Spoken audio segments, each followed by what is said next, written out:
Those are two different, Yeah. what would we call the two groups? There's creators and then what? Just average folk. Users. And what percentage is on the platform? Do you have any sense of that? I mean, it depends on how you define it, but there are definitely, at the very least, tens of millions of creators. Uh-huh. And there's over 3 billion people who use Instagram. So it's a tiny minority. Yeah, but my hunch is because you're servicing them so much, are they the lifeblood of the platform? They are very valuable. They're like very valuable for the platform. I think that creators... So, a couple of things. One, we define creators as individuals or groups of people, so not like a company or corporation or brand, that produce original content with the intent to grow. So, like, you're trying to get something done. Maybe you're trying to evangelize a cause. Maybe you're trying to get elected. Maybe you're trying to sell some shoes. But there's an intent there to grow. Right. So if you're just posting pictures of your vacations or the occasional hobby, that's cool, but it's not that we don't think of you as a creator. Yeah. You can be creative, that's great. But I believe, and we believe, I should say, that power has been shifting from institutions to individuals across industries for years, and we should be leaning into that. Athletes are much more relevant relative to the teams that they play for compared to like 10, 20, 30 years ago. Yeah. Or the fact that these college kids are now incredibly well paid. Yeah. All through that. Yeah. Yeah. Journalists are building their own brands outside of the publications that they work for. Yeah. You'll see actors have their Instagrams explode when the new Netflix show gets announced even before it drops. And I think this is because we want to understand the world through the eyes of people we admire or trust or look up to. And that's what creators are. Yeah. And so we think that we should lean in there because that's what people are most interested in. Yeah. And that's who's going to become more and more important over time. This is so obvious, but I didn't think of it until you said it out loud, which is you said, I think it's useful occasionally to pull all the way back and look at the very big picture, which is what the internet, the first iteration, gave rise to is prior to the internet, people could not self-publish. Yeah. The expense was too high, or there were institutions that controlled that. Yeah. And so the first wave of the internet was really allowing every human to be a publisher. Yeah. And that's like a big, big concept. And it's been great and fucked us up because not everyone should be publishing. And we're hearing from a lot of people that we wouldn't have otherwise, and they're very helpful. So that's the... We've given a lot of power to everybody. Yeah. Yes.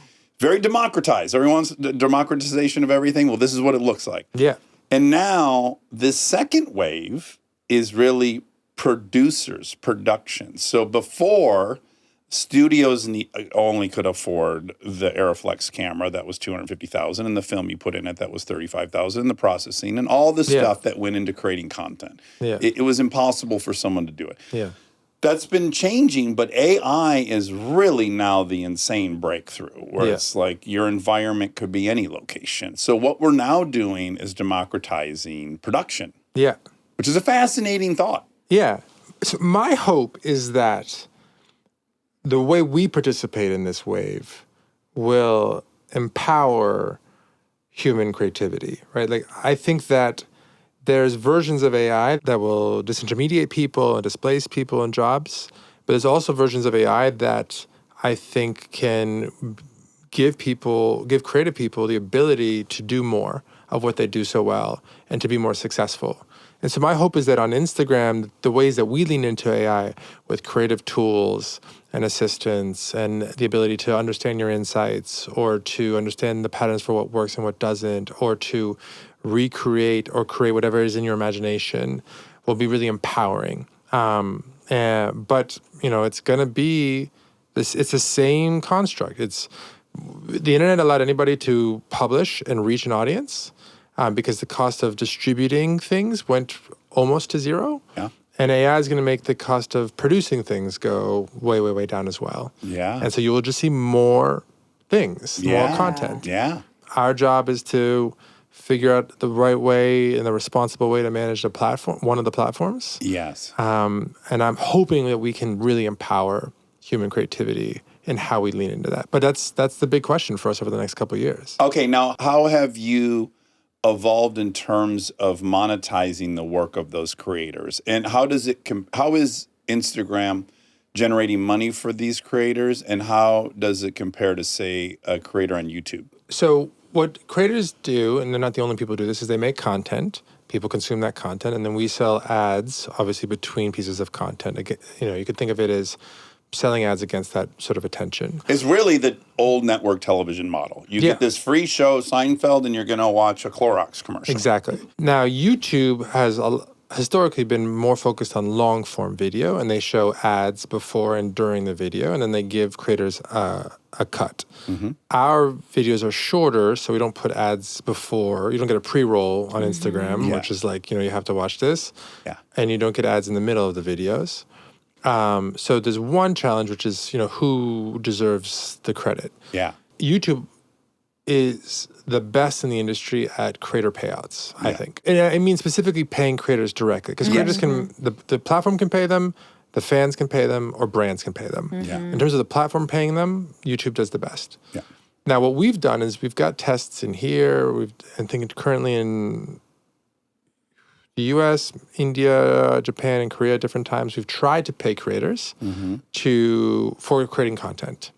And what we keep finding, particularly with videos, if we pay creators, we're like, hey, if you make this number of posts, we'll pay you this number of dollars.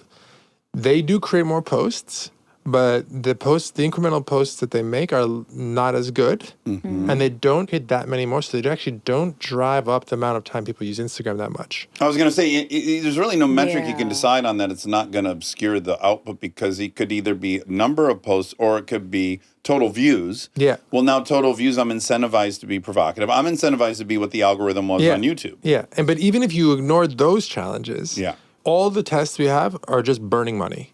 If we invest $10 million in a bonus program, we've never made anywhere near $10 million back. I'd be happy just to break even. Sure. Like for me, these things, if we could have this program break even, have the eligibility be clear, so it's obvious how you get to be part of it, because it can't feel like a lotto. Yeah. And ideally, the payouts aren't embarrassing. Yeah.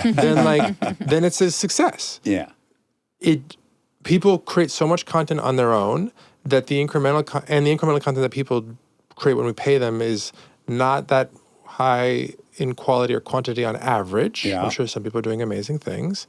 That we end up burning most of the money. And we're a business. I want to be honest about that. We're not just going to burn the money. Of course. So we'll continue iterating, because that could change, or trying, I should say. But we focus more now on the other ways we can help creators make a living. How can we help with fans paying you directly? But I was going to say, you have a Patreon-ish version existing, right? We have subscriptions, which is actually quietly growing and doing well, where if you have a platform where people are willing to pay for your content, you can do that on Instagram. You can set the price. We're not trying, I think we just cover the cost of running it. We don't actually make money off that. Yeah. And then the big one, though, is getting paid by brands. Last I checked was years ago, it seemed like it was more than a $15 billion industry a year, which is creators making deals off platform and getting paid by companies to advertise their products. Yeah. To do a post about a pair of sneakers. Yeah. So we've tried to support that. So we have the creator marketplace, where you can have brands and creators find each other and suss each other out. We have ads tools where the ads can then use that creative and run ads with that same creative with the creator's permission. It's like a system that integrates that perfectly into their... So that the advertiser can find out the value that they're getting from actually paying for this content. Yes. We want creators to get paid, Yeah. but we can't just burn money running checks. We're trying to find the balance. Yeah.